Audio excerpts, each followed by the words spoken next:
Welcome to part 7 of the 60 Tips for Grassroots Football Coaches compilation. Embrace the chaos. Football is chaotic. A match day is chaotic. So your training sessions need to have an element of chaos in it. These training sessions we see where it's pay from this cone to that cone, move from here to here, dribble through these cones that look structured and organised.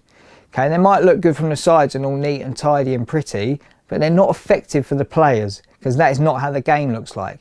So sometimes make your sessions very chaotic, but there should always be some element of chaos in your game that's making players really think about what's going on and find solutions.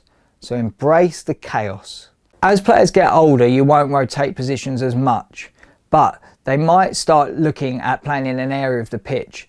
And there was a Dutch model used at a certain point where players would train at right back, right of the midfield three and right of the forward three. So you're starting to isolate their position in a little bit, but you're giving them aspects of working in defence, midfield and playing forward. Modern players now need to be able to play in every third of the pitch. So this way it gives them exposure to doing all of that, but also in a position that they are comfortable in as well.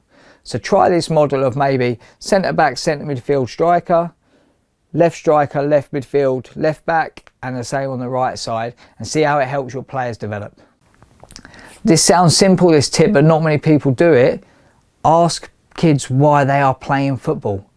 Ask them why they play and what they want to get out of it. The answers might surprise you, but once you figure out why they're playing and what they're trying to get out of the game, you can align your coaching to this, and then you'll get more buy-in from players, you get more engagement, and then hopefully you'll get more success from it as well. Okay, so always ask players and get an understanding of why they actually play football and why they want to play in your team. For a lot of coaches, you'll actually get to the point where the players you coach are a lot better at football than you are. Okay, and that's different for every coach. But the difficulty here comes when you're trying to do demonstrations. And actually, when you get to the point where you have to demonstrate something you can't demonstrate, when you get to that point, get the best players to demonstrate for you, okay? Or any player that's good at that particular tactical thing or technical thing, get the players to do the demos for you, and then it saves you the embarrassment of having to do it and get it wrong. Okay, once you get to higher levels, you don't need to demonstrate. The players will understand and get them to show it if it's needed. Okay, but this can take some pressure off coaches who aren't confident in their own technical ability by using the players to do it. Try to give every player their own little challenge every match day. Now think about giving them a challenge that's going to help them improve and improve in the position they're playing or a technical component they need to improve on that game. But try and just give them one simple challenge every game. And it might be you write each person's down on a bit of paper, maybe on a tactics board, but it then gives them a target of something to improve on individually throughout that game. If you do this every game through the season, you've set them loads of little challenges that are going to help them improve as football players. Okay, so one challenge per game, per player. Time your interventions, especially if you think you talk too much. This is a great challenge to do with your assistant coach. Okay, every time you're going to step in to intervene or do some coaching, get your assistant coach to time it. Okay, and then when you come back, see how long it took you and how long you stopped the practice for. Then try and beat it, because the smaller the time you intervene, the more time they get to play. This also makes you think about what you're going to say before you step in, because a lot of times you'll step in and say something and then think of a better way to say it and say that as well. And then you end up talking for 2-3 minutes. So time it, try and get in and out as quickly as possible, and then set your assistant a challenge to do the same, and then keep trying to beat your times. Okay, but make sure it's effective still, but time those interventions so that you can do them in and out quickly. In September, I am running an online coaching course for grassroots coaches. This could be for coaches that are level 1, uefa C license, or level 2, and it's going to go through everything you need to coach your grassroots team.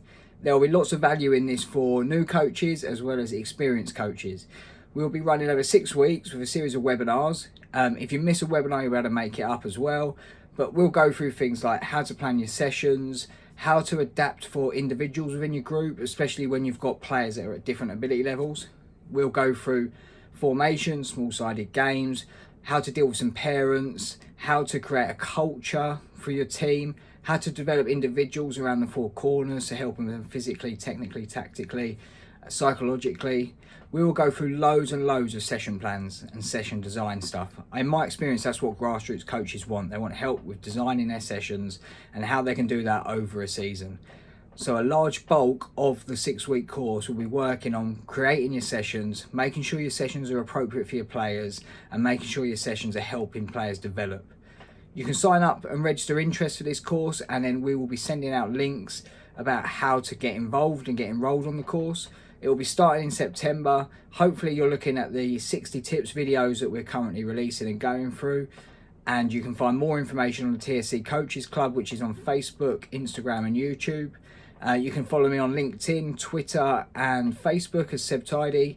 And we'll have lots of free content out there as well. You can already see a lot of free content on our Coaches Club, which, like I said, is on Facebook. And if you subscribe to our YouTube channel, there's loads on there. Any coaches you think that will really benefit from this course, please share this with them, and I look forward to hopefully seeing you on the course in September.